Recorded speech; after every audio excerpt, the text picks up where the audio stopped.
মুক্তিযুদ্ধের বীরত্ব গাথা নিয়ে রণাঙ্গনের স্মৃতি শীর্ষক ধারাবাহিক প্রতিবেদনের জন্য ইলেকট্রনিক মিডিয়া ক্যাটাগরিতে 2024 সালের বজলুর রহমান স্মৃতি পদক পেলেন একাত্তরের টেলিভিশনের head of news Shafiq Ahmed.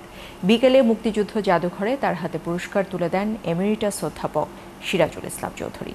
এ সময় অধ্যাপক সিরাজুল ইসলাম চৌধুরী বলেন, অন্তহীন সাহস নিয়ে যারা মুক্তিযুদ্ধের সঠিক ইতিহাস তুলে ধরছেন তাদের অভিনন্দন। আরও জানাচ্ছেন পার্থ সঞ্জয়।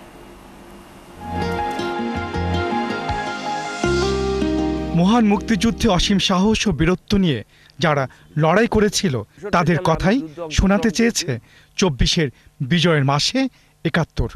তাদের বর্ণনায় ৭১কে প্রেরণা করে চেয়েছে আগামীর কাছে পৌঁছাতে। তাতে রাজনৈতিক নেতৃত্ব যেমন ছিল, তেমনি ছিলেন সম্মুখ সমরের সাহসী মানুষেরা।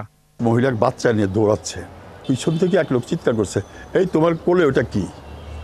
সে বলে আমার বাচ্চা। তা আমি চোখের সামনে দেখলাম ওর খুলি নেই, বাচ্চাটার খুলি নেই। রণাঙ্গনের স্মৃতি শিরোনামে 15 পর্বে ৭১-এর সেই ধারাবাহিক প্রামাণ্যকে স্বীকৃতি দিল মুক্তিযুদ্ধ জাদুঘর।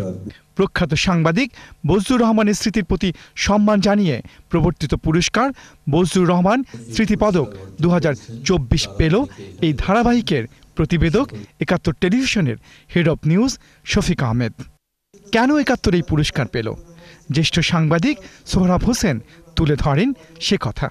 19৭১-এর মহান মুক্তিযুদ্ধে অসীম সাহস এবং বীরত্ব নিয়ে লড়াই করে যারা স্বাধীনতা এনেছেন তাদের প্রত্যক্ষদর্শীর ভাষ্য ধারণ এবং প্রচার পরবর্তী প্রজন্মের কাছে মুক্তিযুদ্ধের বস্তুনিষ্ঠ ইতিহাস পৌঁছে দেওয়ার জন্য অত্যন্ত গুরুত্ব বহন। এই অর্জন সাহসের, এই অর্জন অনুপ্রেরণার, এই অর্জন আগামীর। ইলেকট্রনিক মিডিয়া ক্যাটাগরিতে ৭১ আর প্রিন্ট মিডিয়া ক্যাটাগরিতে এই পুরস্কার পেল দেশ রূপান্তরের আলোকচিত্রী শাহাদাত পারভেজ। এ সময় পুরস্কার বিজয়ী ৭১-এর শফিক আহমেদ বলেন, ৭১ সংকট পেরিয়ে সাহসের কথা বলে। সেই ৭১কে টেলিভিশন ৭১ ধারণ করে বৈষম্যহীন সমাজের পথে এগিয়ে নিতে চায়। ৭১ কখনোই মুছে যাবে না। যেমনভাবে ৭১-এর চেতনা যেটি, অনেকগুলো কথা বলা হলো, মূল চেতনা কিন্তু বৈষম্য। মানুষে যখন বৈষম্য তৈরি করবে তখন ৭১ দাঁড়িয়ে যাবে। সত্য ইতিহাসটুকু এই পরবর্তী প্রজন্ম যেমন জানার দরকার, একই রকমভাবে গেল অনেক বছরই ইতিহাসের অনেক ধরনের বিকৃত হয়েছে। সেই বিকৃত ইতিহাসকে সঠিক ইতিহাস, তারাই সেই ইতিহাসের সাক্ষী ছিলেন যারা রণাঙ্গনে যুদ্ধ করে আমাদেরকে স্বাধীন সাংবাদিকতা, স্বাধীন দেশ যেখানে আমরা অধিকার নিয়ে কথা বলতে পারি, সেই রণাঙ্গনের বীরদের নিয়েই ৭১ টেলিভিশনের যাবতীয় আয়োজন ছিল।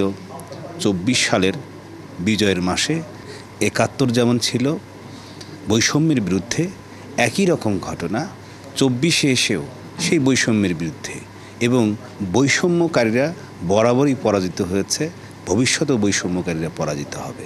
সামনের দিকে ভালো কাজ করার জন্য অনুপ্রেরণা দিয়ে যাচ্ছেন আমাদের চেয়ারম্যান সাহেব সহ আমাদের সকল সহকর্মীবৃন্দের প্রতি কৃতজ্ঞতা। আজকের এই পুরস্কার মূলত আমার একার না, এটা ৭১ টেলিভিশন পরিবারের পুরস্কার। প্রধান অতিথি এমেরিটাস অধ্যাপক সিরাজুল ইসলাম চৌধুরী বলেন, সাংবাদিকদের স্বাধীনতা জরুরি। মুক্তিযুদ্ধের ইতিহাসকে যারা সাংবাদিকতায় তুলে আনছেন তাদের অভিনন্দন।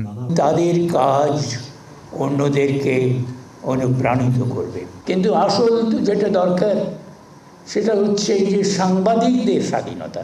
মুক্তিযুদ্ধের কাহিনীর শেষ নেই, কত মানুষ মারা গেছে, কতভাবে মারা গেছে তার সংখ্যা আমরা দিয়ে থাকি, কিন্তু সেই যন্ত্রণা, যে ভয়ঙ্কর অভিজ্ঞতা, সেইগুলো অন্তহীন, এবং সেগুলো নিয়ে লিখবারও সময় আমাদের নেই।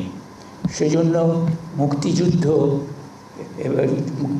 বিষয়ক সাংবাদিকতা অত্যন্ত জরুরি।